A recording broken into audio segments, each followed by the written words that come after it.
Mon Seigneur et mon Dieu, je crois fermement que tu es ici, que tu me vois, que tu m'entends. Je t'adore avec profonde révérence. Je te demande pardon pour tous mes péchés, surtout mes péchés d'orgueil, mes péchés de vanité. J'ai la grâce de faire avec profit ce moment de prière. Ma Mère Immaculée, Saint Joseph, mon Père et Seigneur, mon ange gardien, intercédez pour moi. Jésus se rendit dans son lieu d'origine, nous dit saint Marc, chapitre 6, dans l'Évangile d'aujourd'hui. C'est la première fois qu'il faisait ça, après avoir commencé son ministère public, revenir un peu à la maison, à Nazareth, et revoir les gens qu'il connaissait pour les approcher, eux aussi, du royaume des cieux. Il commençait à prêcher.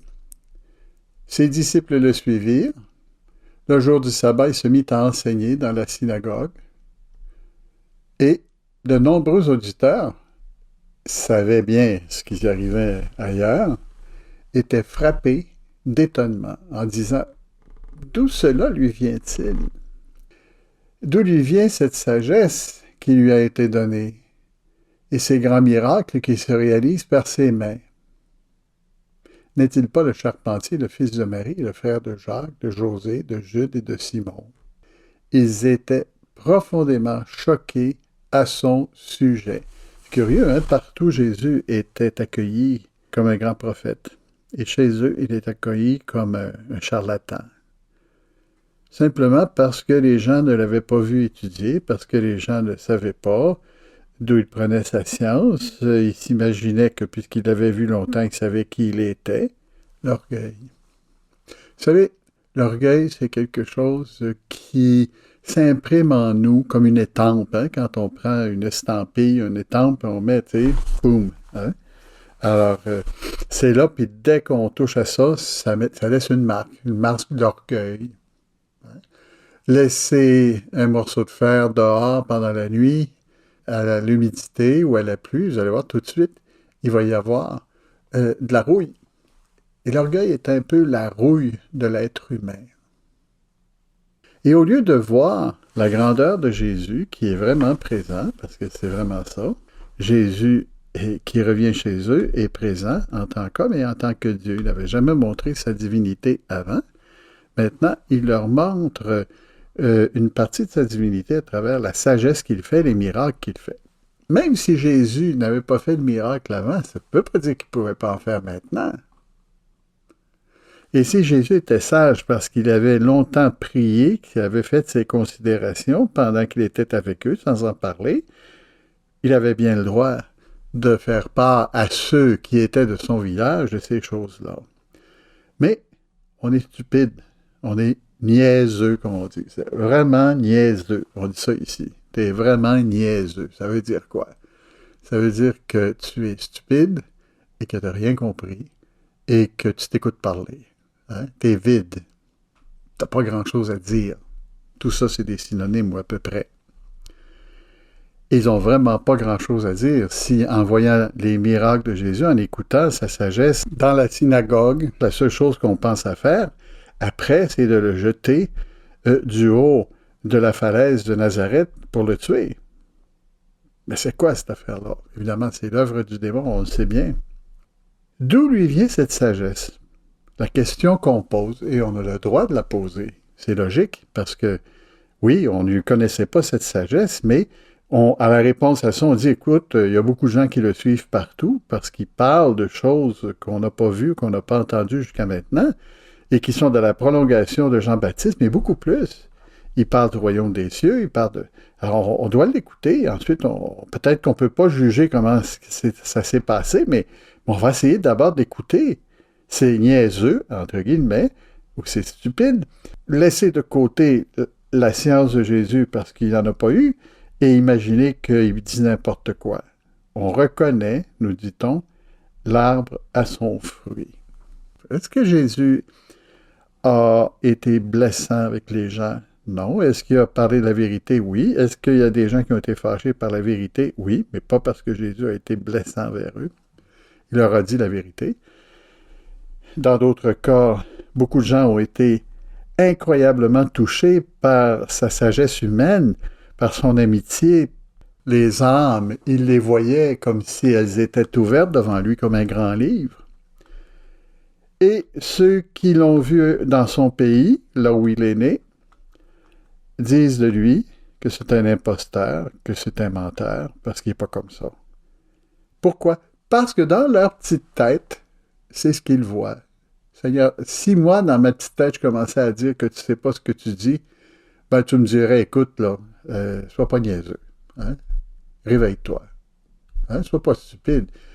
Peut-être que tu ne vois pas, mais fais-moi confiance. Je parle de l'autorité de celui que Dieu a envoyé. Le Fils de Dieu fait homme. À l'époque, il ne pouvait pas dire ça encore. C'était pas clair pour les gens. Il fallait attendre.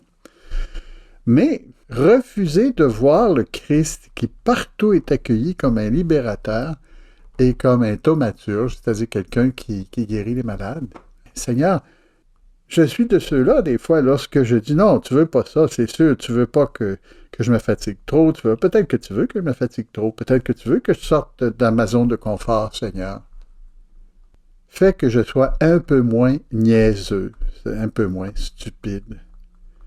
Parce que, Seigneur, tu as prouvé de même façon, dans ta parole, dans tes actes, que tu étais là pour nous aider et pour nous donner la miséricorde du Père et les dons du Saint-Esprit en nous sauvant sur la croix. Est-ce qu'il y a quelque chose de plus qu'on peut désirer? Évidemment, eux n'avaient pas ça à l'esprit, ils ne le voyaient pas, mais ils auraient dû au moins avoir l'impression que ça pouvait peut-être être le Messie.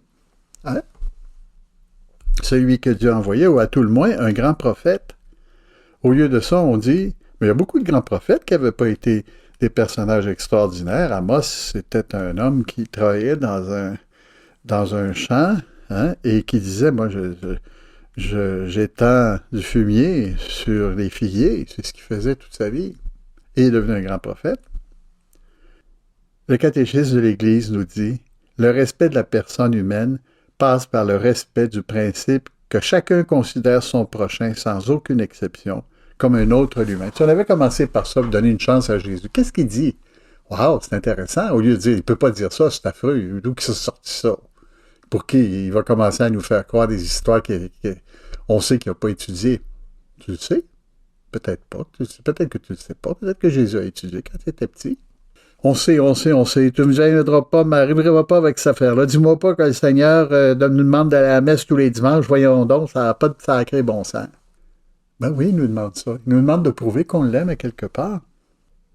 On nous dit qu'il ne cesse, dans le catéchisme de l'Église catholique, 1.9.3.1, il ne cesse qu'avec une charité qui trouve en chaque homme un prochain, un frère. Encore cette même idée. Voir dans les gens qui viennent nous interpeller, qui nous disent des choses peut-être qui nous font de la peine, mais qui sont vraies, voir un de nos frères qui est en train de nous dire des bonnes choses, de nous rapprocher de Dieu.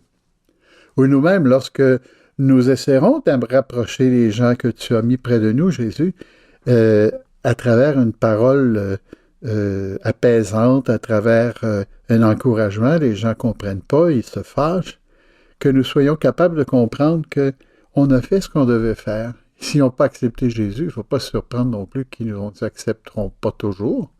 Et dans un certain cas ici qui est intéressant, quand on pense à la croix, ils ont mis Jésus sur la croix, ils ne l'ont pas accepté.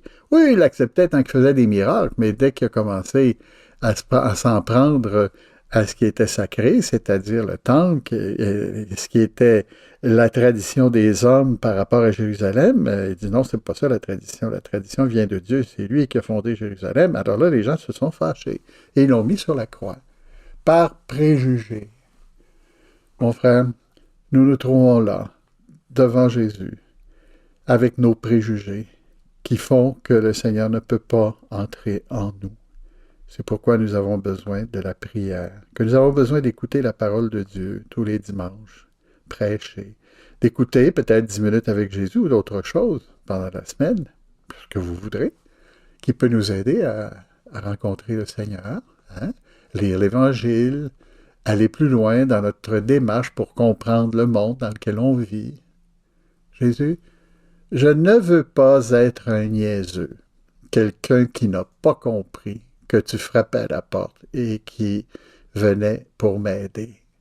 Je t'accueille, Seigneur, avec la foi que tu m'as donnée, avec l'humilité que tu veux me faire comprendre et avec la confiance que tu imprimes en moi.